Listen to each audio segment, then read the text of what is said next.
Hey guys, welcome Hi, back to another episode of Days with Dina and Christian. I am Dina. and I'm Christian. Today we are going to be going over how to plan the perfect trip to Tokyo. So let's get started.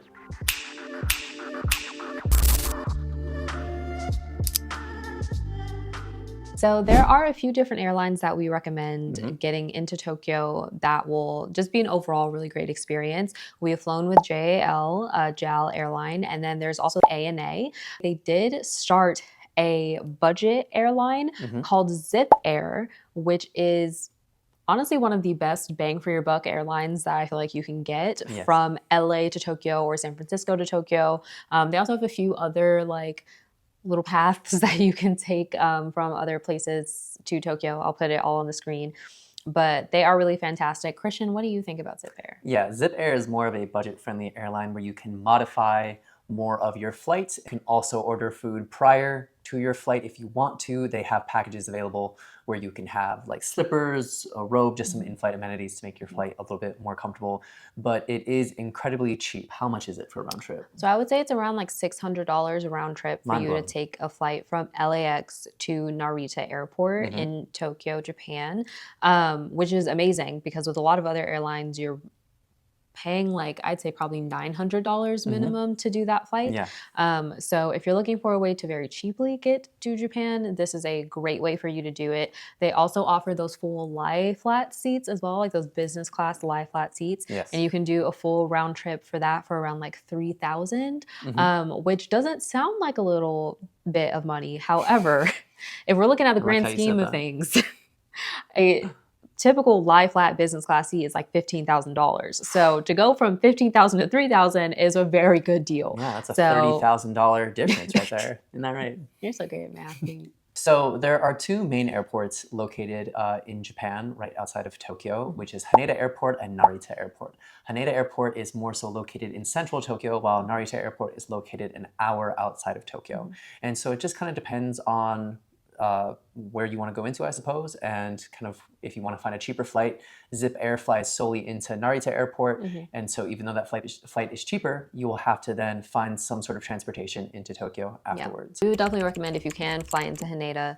It will definitely make your life a lot easier. It'll be a lot faster for you to get into the city that way. But if you can't and you have to fly into Narita, it's not the end of the world. There are some options that you can do to get yourself from Narita Airport into the city, like taking a limousine bus service, Trains. the trains as well, or even a taxi. Now, obviously, there's going to be different prices between all three options, as well as just convenience. For instance, obviously, the most convenient option out of all three would be taking a taxi, which is something that we did on our last trip from Haneda Airport. And it was just really nice having all of our luggage into the taxi straight into, the hotel that we were meeting up with his family at.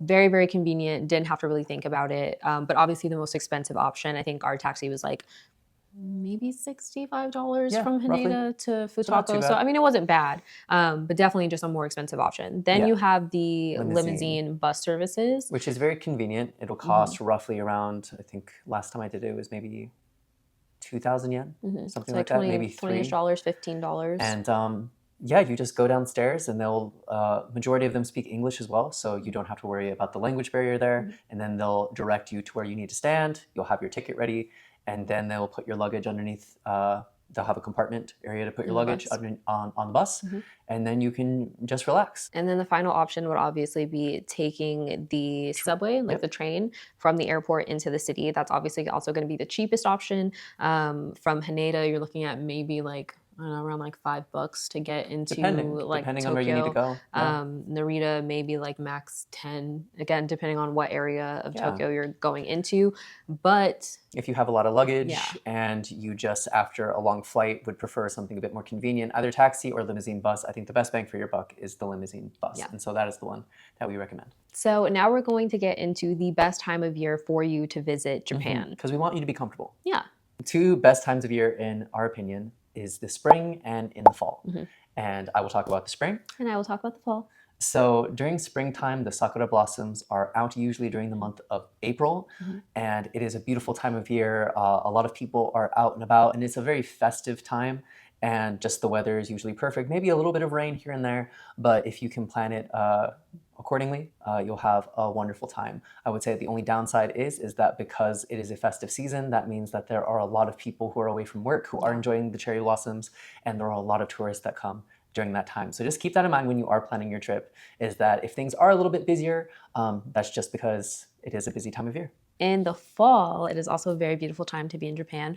All of the leaves are changing. Like if you're going, especially to areas like Kyoto, you'll be able to see a lot of really, really beautiful fall foliage.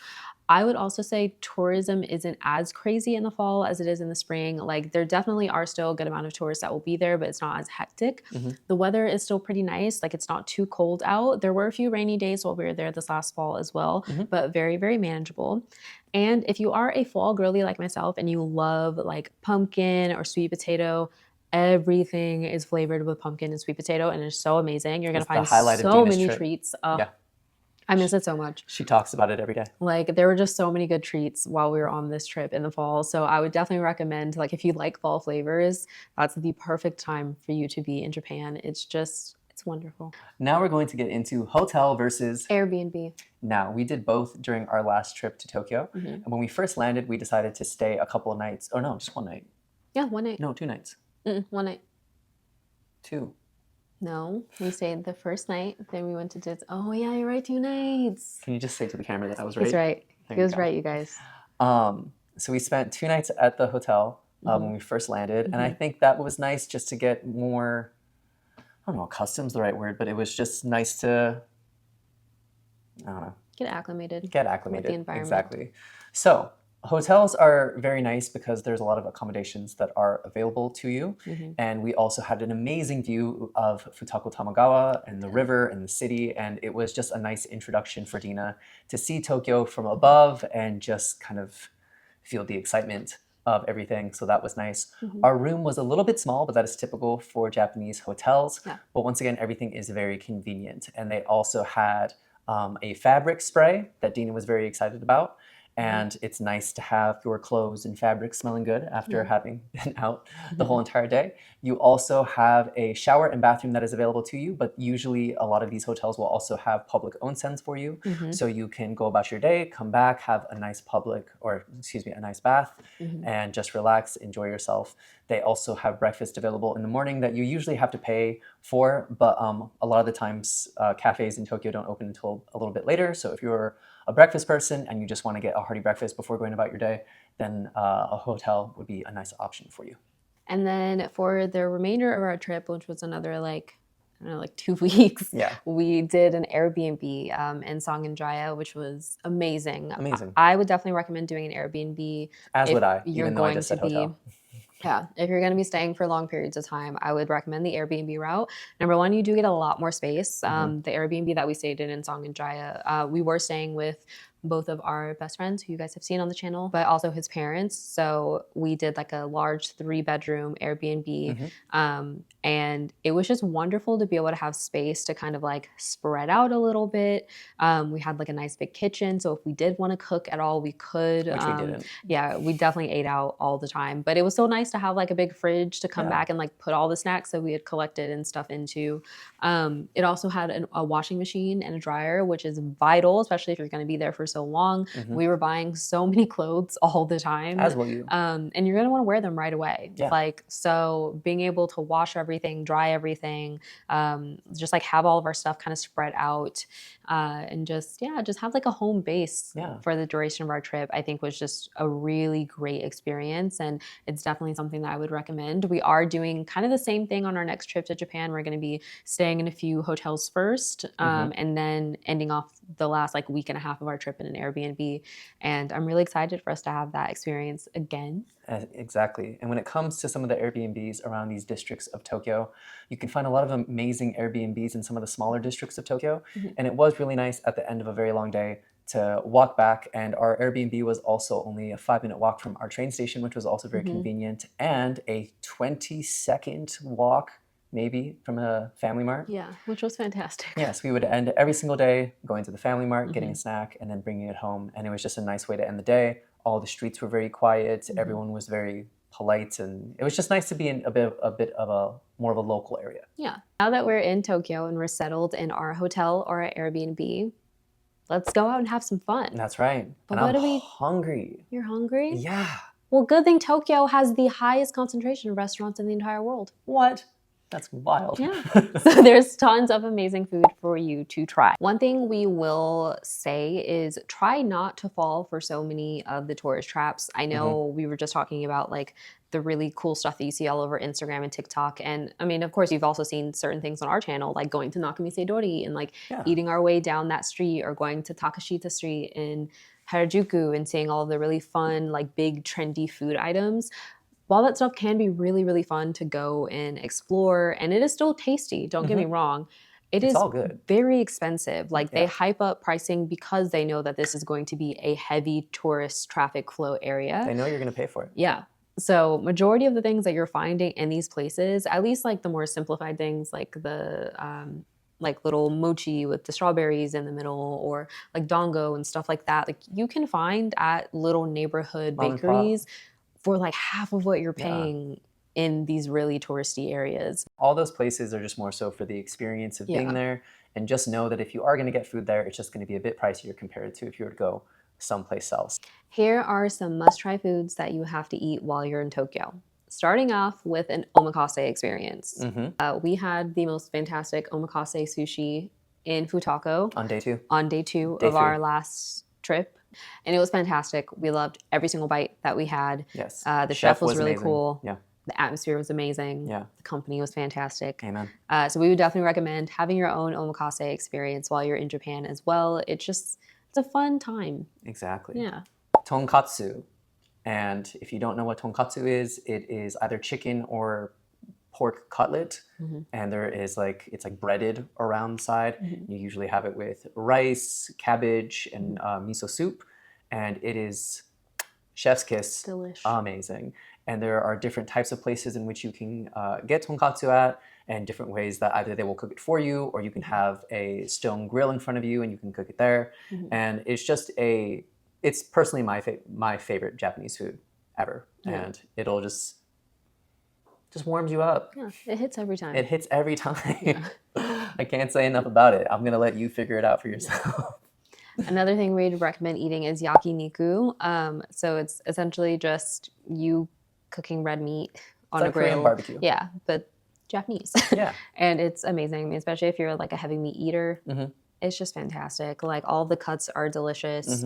You'll have, of course, like little sides and things that they'll bring you as well. But it's just fun, like late night with all of your friends, like around the grill. You're cooking your meat. You're having drinks. A lot of them stay open relatively late as well. And a lot of them have all you can drink for about 2 hours, or they'll have it just through the duration of your meal. And so it is just a good way to get all your money's worth, and you'll have a fantastic time. One of the yakiniku spots that we went to had a tap literally at the table where you could have it's like unlimited lemon sours. And then they'd give you like syrups to put into your lemon sour to make it different flavors, which was fun. Like I don't even drink, and that was still a fun experience for me. So yeah. Easy way to get your buzz on. Oh yeah. Oh yeah. Oh yeah. This one's a given. You know it, I know it. Ramen. And there is so much ramen in Tokyo. Yeah. Someone that we recommend for all of you to check out is 5 a.m. Ramen. A guy named Frank. He goes all around Tokyo trying all the different types of ramen, different shops, and he'll include wait times. If there's a specific type of ramen that you really like, he will let you know. And he also does ramen tours as well. So if you are looking for a fun ramen tour, check out 5 a.m. Ramen. We'll put it down in the link below. Yeah. And something I will state is that there is mid ramen on some places that are known to be very popular. And then you can find a hole in the wall somewhere that will have some of the best ramen you've ever had in your life. And then the last few things for you to try while you're in Tokyo, kakigori, which is basically shaved ice, and there's usually different flavors and like fun little additions that you can do. And then just some stuff at convenience that might be fun, like the classic egg sandos that everybody is obsessed with. They're good. They're worth the hype. Yes. Stop at a 7-Eleven. Get an egg sando. Yeah. Go to FamilyMart, Famichiki. Yeah. You'll find it at the front. Put that into the egg salad sandwich. You are welcome. Yeah. Okay, pro tip for when you're trying to make reservations and stuff in Tokyo. I know a lot of people have said that they've struggled with this in the past. There is a app that you can use. I'll link it down below called Tablelog, where you can make reservations for a lot of these really popular restaurants that otherwise would be difficult for you to make reservations at. That way you can get your spot reserved and you don't have to wait in a line for an hour or two just to eat some udon. So definitely utilize that to get into these popular spots. Another pro tip, don't ask for an English menu. Sometimes the English menu, their prices will be jacked up for tourists. And so that's why we have Google Translate. That's why it's our best friend. We keep it in our pocket. Or have a Japanese friend there to help you out. That's also another way to go about it. And if they don't have an English menu available, don't make it difficult for them. Again, just use Google Translate and it should be easy peasy. But you know where I've always wanted to go? Have you ever had a dream that you do? Where have you always wanted to go? To Tokyo Disney Sea. The happiest place on earth? The happiest place on earth. And they also have Tokyo Disneyland, which creates Tokyo Disney Resorts. Oh my gosh. Should we talk about it? We should talk about it. Yes. So at Tokyo Disney Resorts, they have Tokyo Disney Sea and Tokyo Disneyland. Both of them are very easy to get to. You can get to them by train. And then once you get off the train station, you can either take a left or a right, which will lead you to either one of the parks. On the count of three, Dina and I will say which one we require you to go to. On the count of three, 1, 2, 3. Tokyo Disney Sea. This is why. Tokyo Disney Sea is also rated the top theme park in the whole entire world, and it is clean, affordable. One of the, as you can see, I'm losing my words. It's just an incredible experience. It's more so catered for adults compared to kids. That's not to say that kids won't be around. But it is unlike any Disney park that we personally have ever been to. And a lot of Disney enthusiasts who we like to watch, such as Ordinary Adventures, has said that you should really, if you have the time, take 2 days to be at Tokyo Disney Sea. And I actually agree with that. The park is very, very big and there's so much to do. And so taking 2 days will be needed. I would say Tokyo Disneyland is very similar to Disney World in Florida or Disneyland in California. And so if you're looking for more of a nostalgic Disneyland experience, then definitely go to Tokyo Disneyland. They also have the new Beauty and the Beast like little area. Castle ride, which was fantastic. Yeah. And Tokyo Disney Sea has Fantasy Springs, which was just completely breathtaking. Yeah. And I think if you only have 1 day to enjoy a Disney park, definitely go to Tokyo Disney Sea. All right, so I would also recommend a couple of the museums that are available in Tokyo as well. One of my favorites that we went to was the Studio Ghibli Museum in Mitako, which was an experience to get tickets. Awe-inspiring. Oh God, yeah. Okay. Pro Let's start tip. there. Yeah, starting off with the tickets. So for some of these things, you do have to get your tickets well in advance. Particularly, I would say for the Studio Ghibli stuff. So for the Studio Ghibli Museum, you do have to get the tickets a month in advance. They release the tickets on a specific day, a month out, and everything's based on a lottery system. So you and 80,000 of your friends need to just hop onto your personal devices, see what number placement you get within that online queue, and then try to get tickets for your entire group. We managed to get ours, which is fantastic. It was a bit stressful. 4 phones and 4 computers open. Our Wi-Fi did go out at one point as I got through to the final page, which was very frightening, very, very close to having a heart attack. It was very exciting. But we got the tickets, which was fantastic. And the tickets themselves are only around $10 US, which was amazing, especially for the experience that you're about to receive. Yeah. We have a video of it. We'll put it down below. But unfortunately, or fortunately, depending how you look at it, you cannot film inside the museum. Yeah. And I think that was more benefiting than we thought going into it. Yeah, 100%. There's definitely a lot that I think you can take in a lot better in person versus on your phone screen or on your TV screen. But I would definitely recommend checking out that museum. I mean, I cried when we walked inside. It was just so beautiful. Yeah. And there also is a Studio Ghibli theme park. It's not in Tokyo, though. It's outside of Tokyo.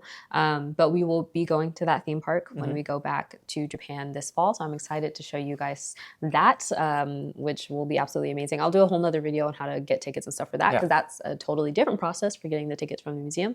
But yeah, Studio Ghibli Museum for sure, definitely a place that I'd recommend going. Another incredible museum is the Team Labs museums that are located in Tokyo. There are 2 of these museums around Tokyo. You have Borderless and you have Planets. We visited Team Labs Borderless during our last visit to Mm-hmm. Japan, and we had a great time. Yes. We spent like a good 4 to 5 hours just roaming Mm-hmm. around, seeing everything, trying to like find all of the rooms, unlock all the mysteries of it all, and it was very, very fun. Yeah, there's no Yeah. map, and that's Yeah. the point of the whole entire experience, is that they Mhm. want you to get lost within it. And the artwork within the experience also moves from room to room. Yeah. And it's also dictated by, if you touch the wall, then something else might happen with the immersive experience. And so anytime that you go in, I've gone twice now, it was always different every time that I went in.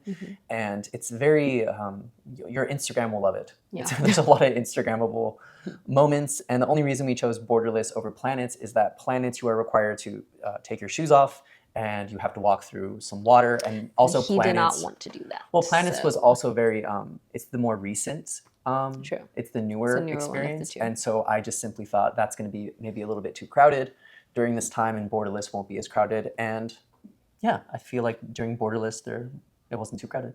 It wasn't, but Yeah. I would still recommend check out both. They're both Yeah. really cool. Do both or Again, either we'll one. put links down below to both. That way you can see them. Okay, so next thing that we would recommend doing while you are in Tokyo, of course, is shopping. There is so much amazing shopping in Japan. So much so that we would recommend bringing maybe 5 outfits Yeah. for your trip. And of course, if the objective is for you guys to do some shopping while you're there, we brought a little, like too many clothes, Yeah. we would say, to the point that we dropped off some of our clothes at the recycle area at Uniqlo, just because we had bought so many clothes while we were there in Japan. Best believe I got rid of my American clothes and swapped Yeah. them out for some new Yeah. Tokyo clothes while I was there. There's so many great shops that you can go to get really, really affordable fashion, like GU, Uniqlo, Muji. Muji. We spent so much time in just different locations of all of Yeah. these stores, finding really cute pieces for us to bring back home with us. And they're great quality too, which I feel like is, I mean, in the States for us, like that's really hard to find, like Yeah. stuff that is both affordable and great quality. So being able to have that so easily accessible walking around Tokyo, where everybody's dressed up literally just to like go to work or go like You will to the question. grocery store, or you Yeah. know, like it was amazing. You will think you are fashionable when you get to Tokyo, and then you will question everything that you've ever put on. Yeah. But yeah, if you're looking for something that's cheap and affordable, Uniqlo or GU, I would say GU is like Uniqlo's bigger brother, Yeah. I would say.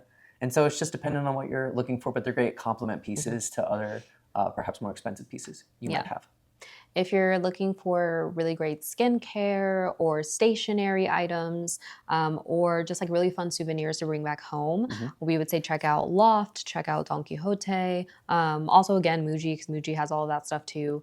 But you're definitely going to find a lot of really good items in those stores. I'm sure you guys have seen like tons of videos of people walking through Don Quixote and like all the crazy stuff that you can find in there. Definitely is very accurate. There's a lot of stuff that you can get in there. Some people say it's very overstimulating. It is. And having, like, again, I grew up in Tokyo, so there are times where I don't feel that Tokyo is that overstimulating. Every time I go into a donkey, it's very overstimulating. Yeah. So if you don't want to necessarily have to go through all of that, then I would say maybe go to a Muji. They're a lot more calm. Yeah. And you'll still be able to find a lot of really great skincare. And they'll usually also have a whole floor just dedicated to different snacks and things. Some of the trendy fashion districts that you can go to are in Harajuku and Ginza for more high-end fashion. Yeah. Or you can go to Shimokitazawa, which has very wonderful thrifting. Pro tip, if you're looking for shoes and you are like Which you us and you should. have kind of a larger foot size, check out ABC Mart because they tend to have the larger shoe sizes in Tokyo. All right, you've gone out shopping. You've ate your food. Now you want to get your drink on. You want to get your dance on. Yeah. Yeah. And so where should I go out on the town in Tokyo? Here are some of our recommendations for districts within Tokyo that you should go to. Number 1, Shibuya. Shibuya has so many kinds of bars and so many different types of bars. And there's a big international scene also out in Tokyo. And so if you're wanting to meet people and and you don't really know a lot of Japanese, there are a ton of bars in Shibuya that you can go to, and you'll just have an amazing time. Also, if you want to drink, in Tokyo, you can also, but you're like on a budget, you can also go to the 7-Eleven.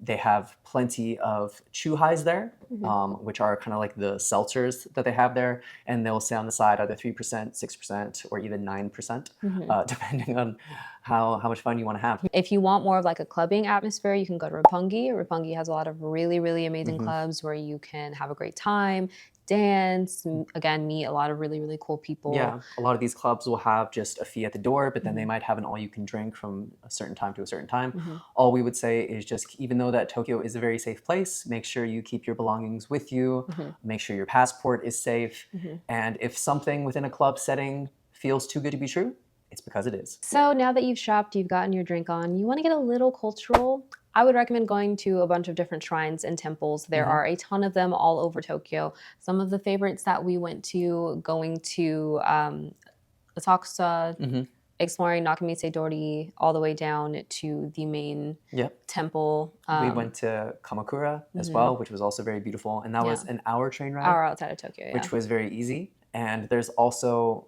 small temples around. And so I think if you're just walking around different neighborhoods and you want to just stop at one, just make sure that you're being respectful. A lot of times that there are people who are here on a daily basis. And so just because you're a tourist doesn't mean that you get to put your camera everywhere. And if a temple says no pictures, no cameras, just please be respectful to those rules. Getting around in Tokyo, taxis versus subway. Yes. Once again, we talked about this earlier. Taxis are just a little bit more expensive, and the subway system is so convenient that honestly, I just recommend taking the subway system. They end around midnight usually, and then start up again around 5:40 a.m. depending on the day. And so if you're out late, then obviously take a taxi, but just be mindful of that type of schedule. And again, majority of everything will be in either Japanese or English. And so once you get to a stop, there will be, they'll announce it in Japanese and then they'll announce it in English. And so you'll be safe on that front. And all we'll say is that on either one of these transportations, just be mindful of the rules that they'll have displayed on the windows. So no talking on the train, no talking on your phone, and just be mindful and respectful to those around you. I feel like I keep repeating that, but just have that as a consensus on your trip. So one major thing that I feel like a lot of people have expressed in preparing for their trip to Japan in general is wanting to be a respectful tourist and not wanting to kind of stand out against these societal rules and norms that they have there. So we thought we'd go over just a few that aren't super commonly known. Sure. Just to make sure that you're not standing out as a ultra gaijin as you're in Japan. So number one, no eating and walking at the same time. That's something that I didn't know about for a really long time. I obviously learned before we went, thank God. But when you're eating all of this wonderful street food, you are not supposed to walk and eat at the same time. It's seen as extremely disrespectful. So get your food, stand over to the side, eat your food, talk about how amazing it is, and then carry on with your day. Yes. And also, once again, no talking loudly on the train. Even if you're amongst friends, just keep it to a bit of a minimum so you're not disturbing others around you. You have many people who are either going to work or coming home from work, and you'll see a lot of locals who are just sleeping, sitting up on the train, and so you don't want to be rude and waking them up. Also, when you're on the train, if you have your luggage with you, particularly a backpack, make sure that backpack is in front of you so the backpack is not hitting people behind you. And if you see other foreigners or tourists who are coming on the train and need help with their luggage, just help them out. And we ended up meeting we made new friends that way while we were in Tokyo. They ended up getting off at the same train stop as we did, and we ended up getting drinks with them. And so who knows, you might meet a new friend that way, which would be very cool. If you're riding on the escalators in Tokyo, make sure to stand to the left side unless you're actively walking up the escalators. It gives room for people who are in a bit more of a rush to walk up or walk down if they need to. It seems so simple. I think it is like opposite in Osaka. I think you stand on the right side and then let people walk up and down.